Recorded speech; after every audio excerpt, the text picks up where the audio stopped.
Good evening, everyone, and welcome to the Crombie Radio Hour. So we've had lots of controversy and issues about immigration in Canada and the United States of late, migrants and how we're dealing with them, etc. So I thought it'd be interesting to check in with Nabeel Khan, who is a licensed immigration consultant in Canada. I was chatting with him, and he was saying we're actually deporting people in Canada, and we're becoming a lot more stringent on the issuance of visas, etc. I'm not sure if we're aware of what's actually going on. You know, we hear these news reports of what's going on in the United States, but maybe we should look at ourselves and what we're doing here in Canada. Nabeel Khan, welcome to the show. Thank you, Brian. Thank you. So let's just start out with, what you are and what you do and what your qualifications. So you say you're a licensed immigration consultant. What does that mean? Who licenses you?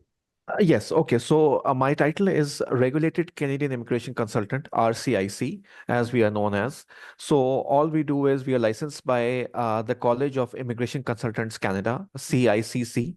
That's a federally regulated college, and we are licensed through them, and they are the ones who are just like you have Law Society of Ontario, LSO. So we have that's the law societies of are all provincially based. Our college is federally based. So it's a federal based college license. I can practice in any province of Canada, even outside Canada, as long as I'm a Canadian citizen or a Canadian PR. And we provide immigration services. Anything related to immigration, we are allowed to do that. Nothing out of the scope of immigration. So anything related to immigration, we are allowed to consult the clients, advise the clients, represent the clients, and even represent the clients at the tribunal hearings for refugees and appeal divisions. Other than anything, we cannot go to the federal court, but the rest we can all do, represent the client in front of the government as And well. you've been doing this for a while, I understand. Yes, I've been doing this. I got my license in 2013 and I formed my corporation in 2014. So we've been practicing since 2014 January. And you told me the other day that we're deporting people in Canada. Yes, there are some very interesting facts that people do not know, and I would like to highlight those facts to your audience. So what happened is that post-COVID, uh, uh, there was a high influx of international students, and mainly you understand they were from one country, India. So what happened is that along with the students, what happens is that students are allowed to bring in their spouses. So a student who's coming in on a study permit, as we call it, is allowed to support their spouse on something known as spousal open work permit, SOWP. So what was happening was that in at a certain time we went through some figures in 2023. There were about 900,000 international students in Canada, and along with those, we had different types of workers, which amounted to 1.2 million. Hold it, So hold it. 900,000 plus 1.2 or that 1.2 that in total? that is correct. 900,000 plus 1.2. So 900,000 international students came in 1 year or in total? In total, over this number was from 2020, post-COVID onwards. So let's say 2020 end, 2021 start, up till 2023 more or less, and this was a number there at the time. So in 2023, this figure I'm giving you about 2023 mid to end figure, that this was the figure that was released. So we had So 900,000 international students arrive in a couple of years, and they brought in 1.2 million additional people as spouses. You see that the workers there are different types of workers that we have in Canada. I'll explain to you a little bit. We had one category which I'm telling you about, spousal open work permits. Just like you are a student, you are allowed to bring in your spouse. Then what happens is we have got the second category known as closed work permits. So people who come on an intra-company transfer, or people who come on an LMIA-based work permit. I'll explain to you in detail. Intra-company transfer means that, for example, you work for Tata Consultancy, you work for Wipro, you work for HCL, you work for all these big name corporations. So they send their they send their employees either from the US or from India to Canada on something known as intra-company transfer, because these companies, they have entities in India, US and Canada, or and in some cases Australia as well, so UK as well. So what they do is that if a resource, they want the resource on ground, their client, for example, their client is a bank, one of the top five banks, because these companies mainly work with top five banks in Canada. So if their client wants the resource in Canada, okay, so then they would arrange the resource to come to Canada or through an intra-company transfer. So this intercompany transfer this applicant would give this applicant a closed work permit, okay, and their spouse an open work permit, and their children a study permit. So generally, these intra-company transfers, they were usually people with more than 10 years of experience, mid 30s and above, usually IT experts. They're running your cybersecurity, they're running your operations of your banking, even certain government departments, and they came here to Canada as intra-company transfers, and obviously they were married, they had children, so had their spouses tag along and their children tag along study permits. And obviously, you can understand that as long as the child is under grade 12, they're allowed to go to public school free of charge in Canada. And in Ontario specifically, if they were allowed to get an OHIP card, and for the main applicant, principal applicant, and the spouse would have to get insurance on their own, health Okay, insurance. so But if they've got a job with a company and the company transfers them to Canada and they're going to be fully employed, contributing to Canadian society as a cybersecurity expert or banking expert, like the way you discussed, that's sort of the kind of immigrant we want in Canada, isn't it? yes, but the fact remains. So coming back to the other side of the coin for immigration, the immigration, the criteria, let's say I take it through the express entry stream. The express entry stream is so stringent that uh, to meet those points, it's a points-based system. To meet those points, you need to let's say ideally, you need to be under 30, number one. You need to have a language score, which is we call it CLB 8, Canadian Language Benchmark CLB 8, which is very high, C2 level more or less, C1, C2 level in regular language, regular criteria. Then they would have to have minimum 1 year of full-time Canadian experience, 3 years or more of international work experience, and ideally a equivalent of master's degree outside Canada, which is about 18 years of education. So this is 18 years the of education. How do you get 1 year of Canadian experience if you're not in Canada yet? no, this is what I'm saying, that ideally this is what the express entry benchmark and as per number of points is. So if you meet all these five criteria, then only you have a chance to go through the express entry. Otherwise, so express entry is a but it's a federal program, federally operated. So they can take candidates from across Canada and from abroad, as long as you meet the points and you verify that the claim of points that you made is genuine. So number one. Number two, what you do is you're going to so most people don't these people, some of them don't have the master's degree, and I said earlier that they are over 35 years of age. So then they don't have a master's degree, usually they have a bachelor's degree. And then most of these, their English was not up to the level, up to the mark of CLB 8, what express entry wanted.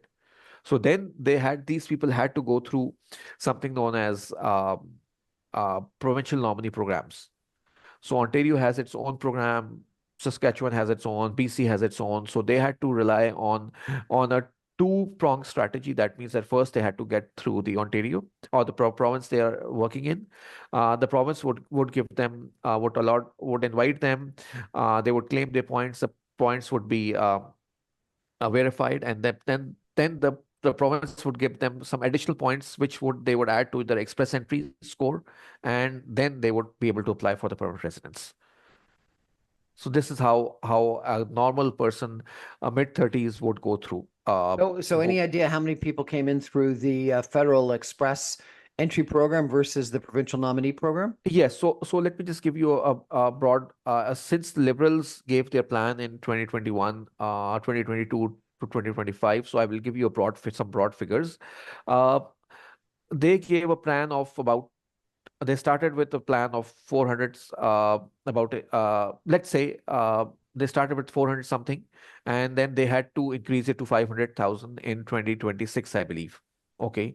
So they had a 3-year plan, 2023, 24, 25. So each year they increase some amount. So generally through the Federal Express entry, your quota is about 85,000 to 90,000 generally. This is per year quota, annum quota. Then each province, on the other hand, is given the quota of, so Ontario was increased the quota in 2024, and they were given a quota about 23,000 more or less, 22,500, 23,000 more or less. So every based on the density of the population, each province was given its own quota. So the lower the quota, the lowest quota was obviously Atlantic provinces, Newfoundland and Labrador, uh, uh, New Brunswick. All those provinces had a lower quota. Ontario and BC had the highest number of quota, which was about 23,000 last year. But this year, come to 2025, because of the all the backlash to immigration, the federal government wants to reduce the provincial quota by 50%. So if Ontario is at 23,000, they will reduce it to 12, 11,000 something. So Or 12. overall, it added up to, you say, 500,000. So was the 500,000 down to by 50% to 250? No, no. Then, as per the new rules, the government said that the 500,000 would come down to 300 something, 370, 380 going forward. So they reduced by 100,000 more or less. So you're saying only 80 to 95,000 came in through the federal express entry. So the vast majority of people are coming in through these provincial nominee programs. You see, there are different programs, so I can just highlight you some of the main programs. So we have got the express entry, which is, let's say, 1/5 or 1/4 of the whole quota. Okay, then we have the provincial nominees, which on the whole, again, it takes about 1/4, because let's say all the provinces combined, they have a quota of 65,000. It's 70,000 more or less. Okay, so the other categories are including our refugees, the asylum seekers who come to your country because you are part of UN HCR, and you're part of United Nations. So you have a refugee quota of about 80,000 more or less. Then you have a quota of spousal applications, where that means that if you get married, you're a Canadian citizen or permanent resident, and you get married abroad, you can sponsor your spouses from abroad. So that has got a quota of about 80,000 as well. So these are the other two major chunks. Then they have other smaller streams, caregiver streams, which had a quota about 15,000 more or less.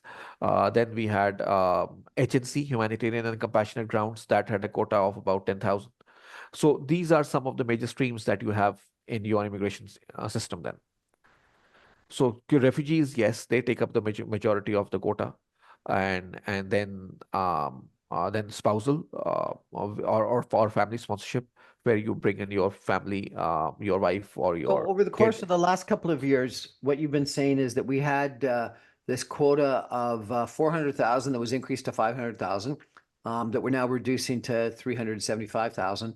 But in addition, over the course of a couple of years, we invited in 2.1 million temporary people. The 1.1 spousals and other people, and the 0.9, 900,000 of students. That's a lot of That people. that is correct. This is where you see the system broke. This is where the general sense against immigration, or general uh, fury of local residents against immigrants came in. Because if you're honest enough, so who are your Amazon drivers? Who are working in Tim's, who are working in your specialty restaurants? Where do you go? I mean, other than the main, if you other than GTA, if you go outside or even in GTA as well, we are being very honest with each other. Who do you see in Tim's?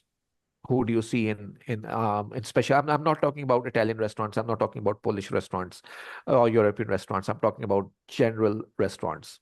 You go to a shawarma place, you go to a burger place, you go to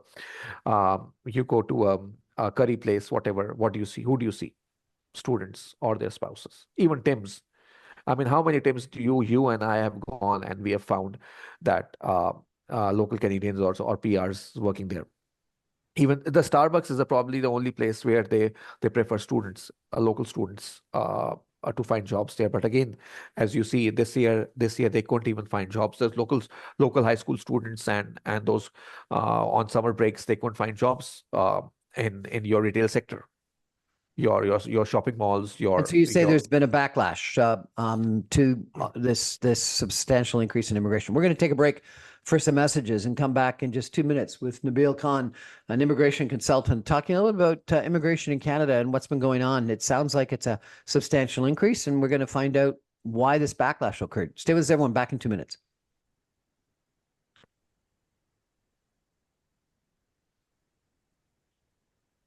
Welcome back, everyone, to the Brian Crombie Radio Hour. We're chatting about immigration in Canada today with Nabeel Khan, who is an immigration consultant and has been since, I guess, 2013. You've got the certification and registration that one requires by the Canadian government to provide those services, and you've been giving us a couple of statistics. And Nabeel, I think what you're saying is that we've been inviting into our country about 500,000 people per year under the basic programs, and in addition, about not in 1 year but over a couple of years, 2.1 million people in the student temporary foreign student program and their affiliated spouses and workers, etc. Is that a lot more than we were bringing into our country, in the decade before? Yes, definitely. It is a lot more. And you see, our system, a Canadian system, is not geared for for such I would say, a temporary transition. You see, we are not Dubai, we are not Middle East, where we rely on expats to work for us. Correct? Right? You and I understand that we have good workforce. We can work on our own. Our society is not geared for people coming in and working for few years and going back as temporary residents or expats. So I'll just give you the about 900,000 students what I was talking to you about. I'll just give you some facts, and these are recent facts. Seneca, must have heard of the top name colleges: Seneca, Centennial, um, Durham College, all these colleges. If you just Google, you will know that if I know for so sure, Seneca has closed down one of its programs, one of its campuses, sorry. They have different campuses. One of its whole campus has been closed down. I believe it's a Newham campus or something, in downtown Toronto or something, in Toronto area. For sure, they have closed down the whole campus. Conestoga College, which has 9 campuses, has closed down 49 programs. Centennial College has closed down some programs or a campus, something of the sort. So you can Google all these information. These are facts that you can read about. So what does this mean? This means that you were bringing in students from one country, and they were filling, and mind you, these programs, and first of all, let me tell you what the student criteria was. The students who were coming in these programs were all high school students, uh, which had just completed high school. They give their English language exam, which is known as IELTS, IELTS. They give their exam, IELTS academic. They show their scores to the schools over here. They get their admission, and mind you, they get admission in the schools had prepared programs uh, based on 2 year study. So in Canada, a 2 year study for an international student is basically 8 month program per year. So technically, you study 16 months if you study in one go in one of these colleges, and then what happens is that you get a 36-month work permit. So this was happening before 2024 October. Okay. So you would study in any program, general arts and science, business administration, international business, any low-key program, whatever, XYZ. You were not a good student. You were a student with 40-45% max. You got admission um, one of these colleges. And furthermore, I would like to inform everybody that there was something known as PPP, private public partnerships. So, um, for example, I would just say, Cambrian College, Sudbury, had a satellite campus in Toronto. Lambton College had a satellite campus in Mississauga.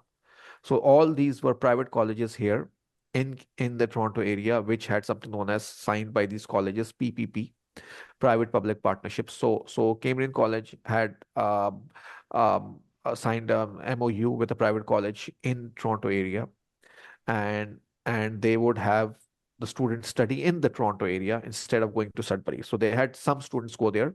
Majority of those students would come here in Toronto area to study in the satellite campus.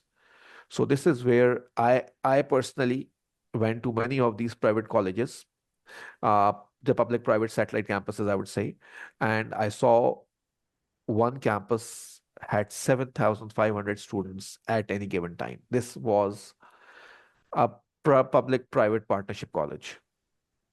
So that's the satellite campus. They had 7,500 students in a three-story building in Toronto area. Okay, so now obviously the government has closed down that public-private partnerships. The satellite campuses are almost gone.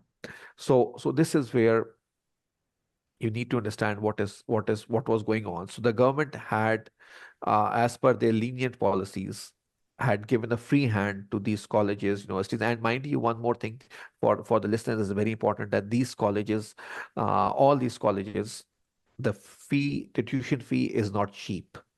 So they charge 18,000 plus dollars per year.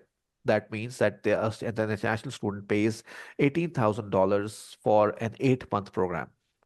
So for a 16-month program, they pay close to 36,000 to $40,000 to the college. So if the college was a public-private partnership with the satellite campus in Toronto, so as per the community college had a chunk of that tuition fee, the local satellite campus had a chunk. So you can imagine a student coming in paying almost close to $40,000 in tuition fee only, and then uh, living expenses separate, which is at least 1,000 to 1,200 a month you can expect. So they needed $15,000 other than that to survive. So these people, these students, they had loans, which were given to them in certain, what I have understood is by their government. So the government back home, the provincial government back home, or the state government back home, they used to give these students loans to come here to study in Canada, and they would eventually pay them off because, yeah, I just want to remind you guys that they used to complete 16-month course, which is considered 2 years, and they would get a 3-year work permit. So technically, they would study 16 months to obtain a work permit of 36 months, which was a very good deal for most of these people. And some of them were very talented as well, no doubt. They made their place in the Canadian society. But in all this influx, obviously, you brought in other people who are now committing crimes as well. You know that. Um, we feel it. People who are uh, now you have heard the stories that some international students are living in tents or something because they cannot afford. So the strictness or the scrutiny or the selection of the students at that given time during this period was not on. The government only realized this and only put this in place very recently. That was, I would say, in even October 2024. So all those program changes came in as recently as 21st January. There was some majority, a big major change where the spousal open work permits were changed. The criteria for the spousal open work permits was changed on 21st January this year. That is less than a month from today. So this is where the government only woke up after the backlash from the local population, because again, your schools, your hospitals, your community, they are not geared for all these things. You understand, all of you guys understand that in Brampton there were illegal basements where in one basement, one room, they had 8 students living, 10 students living. And then only Brampton City realized to go into a legal basement only in, I believe it was 2023 or 24 something. That legal basement from Brampton City was done in 23, 24. And they had to get the approval from the government, So, from the so city. Nabeel, help me. What changed such that it was under control before and all of a sudden was becoming far more lenient? And all these private public partnership deals with colleges, et cetera. What changed? What rules and regulations changed that allowed this massive increase? The government suddenly, I mean, post-COVID, probably it was post-COVID. Even before COVID, it was because the thing is that the government thought, or I would say, I don't know who the think tanks in the government were, but they realized that, a student paying $18,000 to close to $20,000 per year for an 8-month program was good money for the educational institutes It and is for the good money. yeah. Someone was making great money. Yes, yes. So I mean, Sheridan College, if I'm not wrong, had more than 50,000 students between the three campuses. But again, they cater to local. Obviously, you understand that the local students don't pay that much.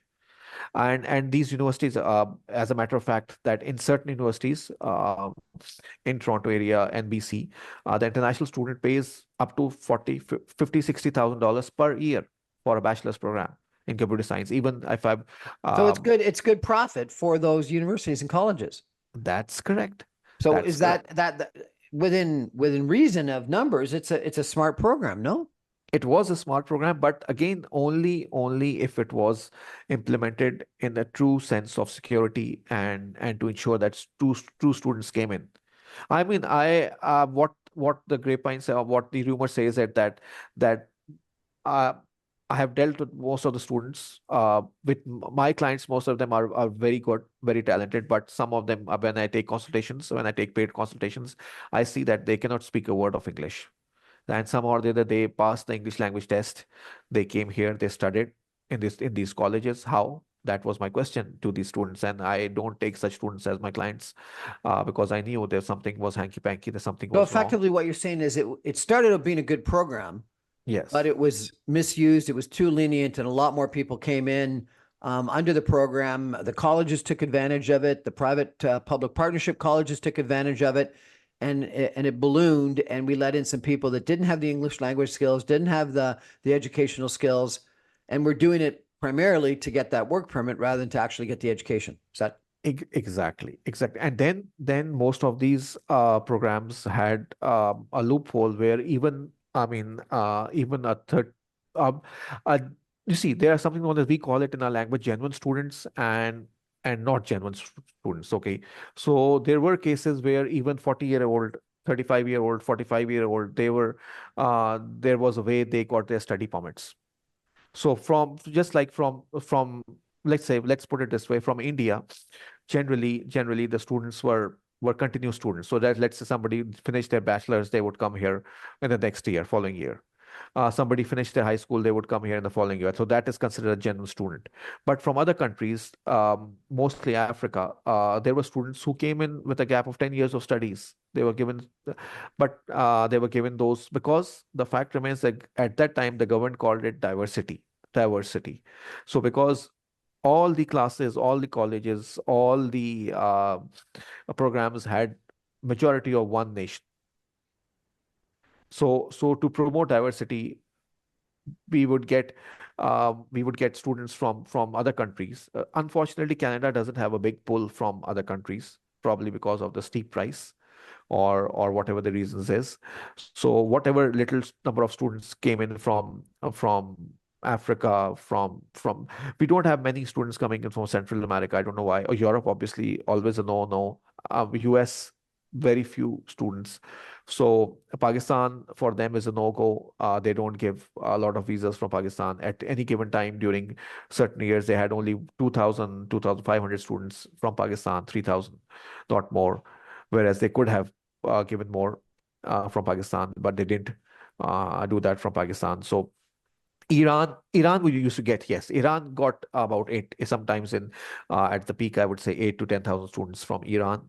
Okay, Turkey didn't want a lot of students. So just to promote diversity, then whatever other nationalities kind of put in, they would accept it you're generally. saying that we actually allowed people in that were 10 years out of college, Yeah, not being in school, yeah, as students, from other countries than India just to promote diversity in the classes. Diversity in the classes, and for those students, it was a pathway for permanent residence. Obviously, you see, when a student comes into Canada, what is the goal? The goal is to become a permanent resident. Just like if somebody goes to the US, what is their goal? They finish their studies, they get their OPT, and then they apply for if they're talented enough, they have to go through the H-1B for the green card. Right. So H-1B obviously is a quota-based system. Not everybody goes through. Many people stay there and have to leave the country because that's a quota-based system.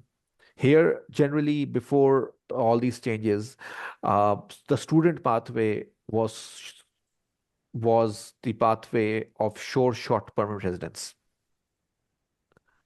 It has changed. It has really tightened during last couple of years. But generally, pre-COVID, it was considered, and even immediately after COVID, we had a draw where they invited 21,000 people just immediately after COVID with an express entry score of 75 only. That means literally, I mean, generally, as I told you, the criteria that I gave you a few minutes ago, that means that you have to have a score of about 500. So the total express entry points are 1,200. So generally, the even last week there was a draw for Canadian Express entry. It was at 527. So earlier, before all these changes, the draws were at 480, 490 for Canadian Experience class. So post-COVID, there was one draw, 21,000 or 25,000 people in one shot, 75 points. That is anybody who had no little English, little something. So everybody was just swiped out, everybody at the time to invite them to apply for PR. And then post-COVID in 2021, they had something known as TR to PR, temporary residents to permanent residents. They had about 40,000 people, most of the students become permanent residents through that stream, TR to PR. So, I mean, the government has been very gracious to give permanent residence to these students of those times, immediately after COVID. Now they've only realized that it's the high time that we kind of we incu- we So increase our criteria. this quota that was 500,000 that has been reduced recently to 375, is that for people coming into Canada, or is that also for temporary residents becoming permanent residents? Yes, so it is for everybody. It's a full quota. It's a quota per annual quota. So it has got different streams. As I said, it's got refugees, it's got spousals, it's got express entry, PNPs, provincial nominee programs. That means it's got But what you're agencies. saying is the easiest way to become a permanent resident was to become a temporary resident to start with. So come in as either a student or a temporary foreign worker or a spouse of a student, etc., and then apply for permanent residence thereafter. Is that correct? That's correct. That's correct. And then now what happens is that obviously you understand one thing, and I had been stating this on public, um, uh, whatever forums that I was at. I said we are not Dubai, we are not Middle East. We are not geared for temporary residents. So if you have 1.2 million workers, you've got 900,000 students, and you are not geared, your schools, your hospitals, your system, your housing, it is not geared like Middle East where people come in and do that. People come and live for a few years, 10 years, 15 years, and go back. No, people come in to Canada. The pull factor in Canada is permanent residence. And at that time, I had been telling all my friends and forums that this 2.3 million people, for them, there's going to be bottleneck of permanent residents, because at that time, let's say the quota was 400,000 for that year, for example, and it has not gone above 400,000 till now. The 500,000 was the planned thing for next year. So the government reduced it again. So all these, let's say 2 million people or even 1.5 million would have to go through the PR quota only. There's no way out of that. So they have to, all this bottleneck has to go through the quota system if they want to become a PR. Otherwise, So I they guess have to. the big question is, what happens to these people? Let's take a break for some messages and come back and ask Nabeel what happens to all these temporary workers, temporary students, spouses of students, etc., that don't get their permanent residence.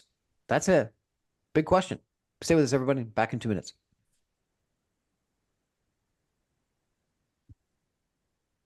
Yes. Okay. Welcome So back, the first, everyone, to the Brian Crombie Radio Hour. We're back with Nabeel Khan, who is an immigration consultant, and we're talking about the immigration system in Canada. Nabeel, you've just been talking about how we've got this 2.1 million people that have been invited to Canada over the course of the last couple of years that were either on student visas or temporary work visas or spouses of students, etc.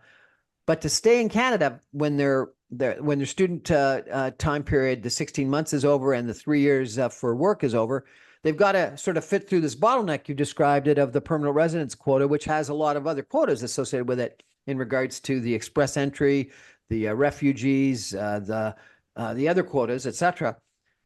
So if they don't get their permanent residence, what happens to them? Do they get yeah. deported? Do we force them out of the country? What happens? Um, this is what is the government is trying to do. So people who have so there are two ways. Again, this is very something very this is where the US is trying to push you, because some of these people are taking the drastic steps or have taken the drastic steps of crossing the border to US, because there they see it's a big obviously it's a bigger economy, bigger criteria, I mean bigger circle to be absorbed. Right. So they people just go there, and there they could probably hide for a few years. And then I had few children, a few students coming to me.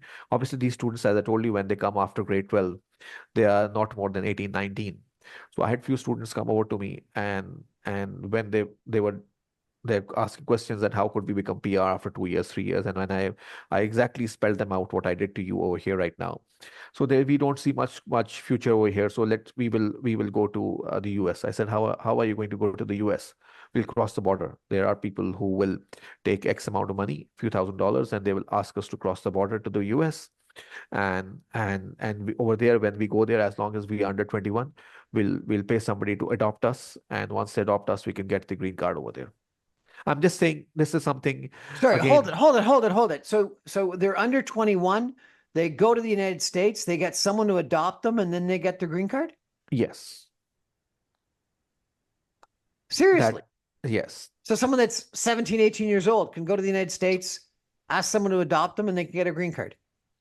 If you remember, a major news item came in literally, I believe, a month ago or something in January, where India put the blame on Canada, that Canada is the gateway to illegal crossing into the US. You research the media outlets about, I think it was in January early or something, where India put the blame to on Canada, that that they were there, and there were in India there were a lot of agents who were arrested in various cities, who were part of the scam, where they would send students as students to Canada, and they would come here, not study here, and find a way forward to be going to move to the US. Is this a few But people or thousands or hundreds of thousands or what? What? it may not be hundreds of thousands. Nobody knows the exact number. But at least even if it is few thousand, that is a number. I mean, that came through Canada to and exploited the system, I would say. This is exactly what we are discussing about. The system So they're was, exploiting the Canadian immigration system, the lenient Canadian immigration system, to get to Canada to then illegally enter the United States. y- yes, one scenario is this one. Okay, this is the first scenario, because this is, and you can see that India put this blame on Canada a few weeks ago, through a major news item, and then just to tell the Trump, before the Trump government came in, that this is what happened. And and and I would say our government was, again, we are discussing this, you and me, was too lenient for all this. They just couldn't read between the lines. I mean, there were hundreds of each aircraft coming in during. We have three intakes. We have the January intake, we have the May intake, we have the September intake. So for January intake, December flights coming in from India were all full of students. Each flight had almost the whole flight was students. And then same case for May intake and September intake. September intake being the biggest intake universities, because universities take in September intake. So we have, by the way, we have for bachelor degree and master's degree, we have a lot of students from China and Korea as well, but they are genuine students. They come here mainly for the computer science, for the mathematics programs, and for other programs. Those are genuine students. Okay, the Koreans and the Chinese, So students that are coming here, you think from Korea and China are genuine students that are coming here for a good education, but uh, you think from India, they're coming just for the work permit. especially, you see, what happened was the government. If you go through the hindsight of whole scenario, getting students who are just grade 12, okay, pass from India, 17, 18-year old, and expecting them to pay $40,000 for 2-year program, and along with that, um, almost $1,500 per month of your living cost. How do you expect that?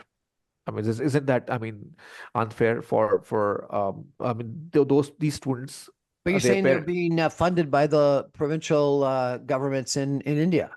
they have they I know many people who had loans given by the state governments there for sure to study, and that is not for only for Canada, that's for US and for Australia and UK as well. And now I've heard that a lot of Indian students are going to Germany as well, so and other European destinations. So you see, again, at the end of the day, what our point of view is that our government was too lenient. This is the bottom line. This is Well, where I the think backline. we've seen that. So tell me what happens if they don't get their permanent residence? Are they being deported? Are they staying here illegally? What's going on? Yes, so majority of the students who came in during those period, their work permits have expired or are expiring. The postgrad work permits that they got for 3 years are expiring in in uh in 2025, 2026, 2027. So if they do not get the invites for permanent residence, if they do not get invited through through the provincial nominee program or the federal program, or if they are not married to a Canadian citizen or a PR, they try to extend their stay by extending their work permits, which it does not extend, by extending by coming on a visitor record, something known as that as a visitor status. But on a visitor status, they're not allowed to work legally, so they don't work. They just stay here, hoping against hope that they would get invited for the PR. But eventually, when they are running out of cash, when they don't have the money, they're not working, they have to leave. Yes, they are leaving. Some of these students are applying for refugees. So the government has put down a very strict notice on the lawyers as well and consultants as well, not to advise students to apply for refugees, asylum seekers. They would just put a claim that I'm a refugee claimant. So what happens is, if you put a claim for refugee claimant, uh, you are set for a hearing in front of a tribunal, which could take about 1 year to come. So they would get a refugee claimant document, they would get a work permit, and they would get some money from the government per month, depending on the number of family members, to survive. So each refugee claimant who comes here and claims a refugee gets a certain stipend, or a certain grant from the government per month to survive. So if you've got children, you get more money. If you are single, you get less money. But And the they also government, get a work permit. they also get a work permit. So why not claim refugee status and get money from the government and a work permit Yes, but and again, another year? exactly, this is what is happening. So the government is putting down, is quite stringent on this one as well now, that they don't want students or workers to apply for this thing. Sounds like at minimum what we should do is just accelerate the refugee claimant review process and take it from 1 year down to a month. Exactly, that should be done. That should be done. But again, there's a huge backlog.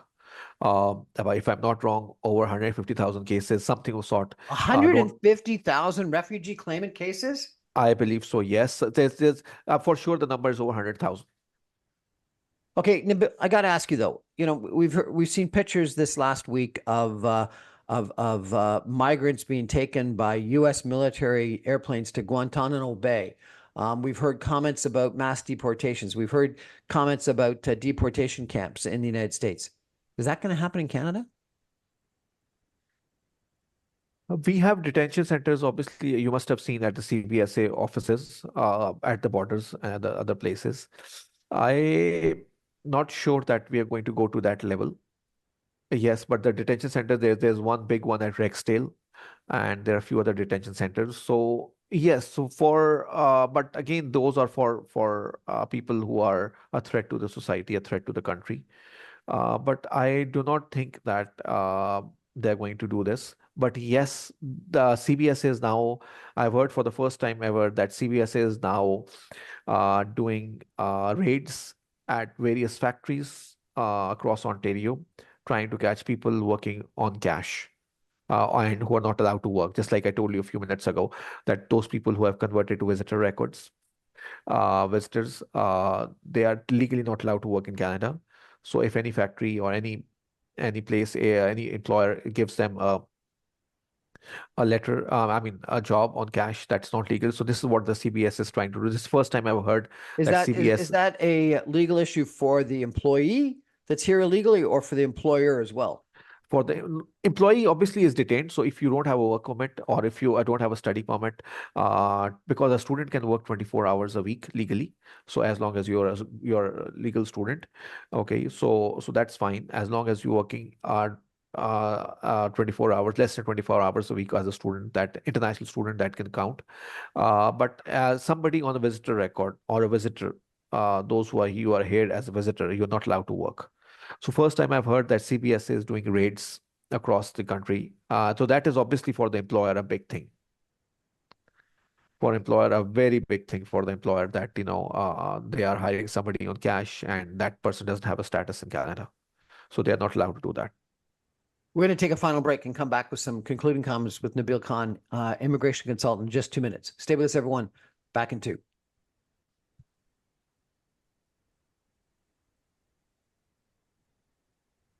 Welcome back, everyone, to the Brian Crombie Radio Hour. My guest tonight is Nabeel Khan. We've been talking about immigration. Nabeel is a immigration consultant certified by the Canadian government to provide immigration consulting services, and has been doing so for over a decade.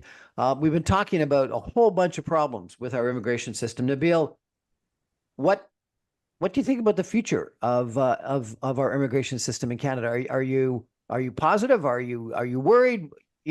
Where's your head at? The government has got a lot of cleansing to do. They are putting the systems in place now. I mean, the systems, just for example, I'll just give you a very quick example that for the international students in each province, they have given something to the province, they have given something known as PAL, Provincial Attestation Letter. So if you're coming as a student from abroad, so your college, for example, you are at Sheridan College, along with the letter acceptance, must give you a provincial attestation letter. So that means you get a quota from the government. The government has given a quota to Ontario, for example, let's say 50,000 students. So you get one PAL. That means that you are the 50,000. One seat out of 50,000 has been taken away. So this step should have been done years ago. Australia was already doing this literally, if I'm not wrong, over a decade ago. We were behind in doing implementing all these changes. Now, the second step the government has taken is that if you study in arts or business or something, you will not qualify for a postgrad work permit. So you have to study in an in-demand stream. It could be construction, it could be skilled trade, it could be computers, whatever, right? To get a postgrad work permit. So government has taken all these steps in the last 3 months, literally, 3 months, three months or 4 months. So they are doing a lot of cleansing. They are doing a lot of efforts. I guess it's late, but nevertheless not too late. So we are going to see people leaving the country. A lot of students and workers who will not go through the bottleneck of the permanent residents will go through the country, and the government has made it equally difficult for new workers to come through. But again, this is where another challenge we'll face going forward. Once these people go out, new the employers, especially outside the main metropolitan areas, will feel the crunch. And then again, the employers will ask the government going forward next year, most likely, that we are facing the crunch, we need more workers. So I hope by that time the government has a plan on how to bring these workers and what to do with them. Or maybe something of the sort of the Middle East style, where you bring in the expats with a limited visa, telling them, you work and maybe you go back after 3 years, 4 years, whatever. There's no pathway for PR, something of sort, you know. But again, But the upper it, there's been some criticism that says that some of these immigrants that have come to Canada under the temporary worker programs or the student programs, et cetera, that are using it, that aren't genuine students, are doing it to come here and commit crime, to join gangs. Do you think that's the case? Yes, I would blame our judicial system for that. That's my personal opinion, because we are too lenient today. Because I was with somebody, a friend, I met an acquaintance. He owned a motel in Toronto area, and he told me one day there was a raid at his motel. Police came in. They picked up 3 or 4 people from a certain 2 rooms, and he says that they took them away, arrested. The next morning, the same people who were out coming to his motel to get this stuff, and he asked them, "You were arrested yesterday. What happened?" "Oh, we got the bail." So our judicial system is also very weak. They need to cater to these things that obviously people don't have the uh, what do you call that? Once they are caught, they know they will be free on bail within 24 hours. So there's no deterrent to commit crimes. So obviously, you are just, as I said during all this conversation, that somebody who has to pay $40,000 of fee plus a living expense of 1,500 a month minimum just to live. Uh, where do you think they're going to get that money if their parents cannot afford from back home, or they did not get the loans? They landed in Canada with big dreams. They don't want to go back. What they do? This is easy money. And this is very easy money, because there's no deterrent, there's no judicial system. They'll get out on bail. What comes next? Well, worst case scenario, they get out on bail and they leave the country, or they run away, whatever they do. So the system has to be in place from all ends. Okay, one end, the student end, the worker end, the government is controlling now. But what about those people who are already here? Nabeel Khan, thanks so much for joining us today. I really appreciate it.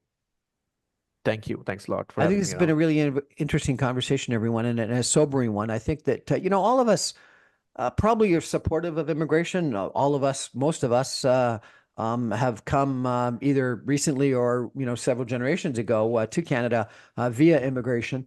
But the system has had some major cracks in the last couple of years, and clearly that needs to be addressed. And I think that Nabeel has identified a bunch of them. I think what we need to do is think about the quota systems, think about the point systems, think about the temporary worker becoming the permanent residence process. And also, if we do need temporary workers on an ongoing basis, maybe we should do what Nabeel has talked about and just have a program that says, you can come for a while, but then you've got to leave, and it's accepted of that. It's not as a route to permanent residence. And if there are people coming to Canada that are using it as a gateway into the United States, clearly that is an issue, because Trump is going to make it an issue, and so we need to address that very closely. I also think that there's nothing wrong with people that are genuine students coming here to get trained.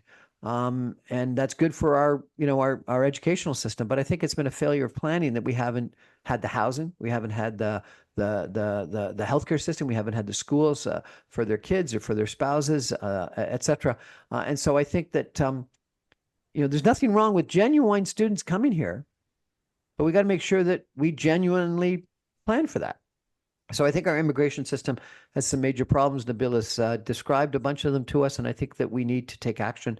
I fear we've taken action too late. We need to be very rigorous in this before it becomes an even bigger issue with Donald Trump, or if we see sizable deportations in Canada, which I don't think any of us want to see either.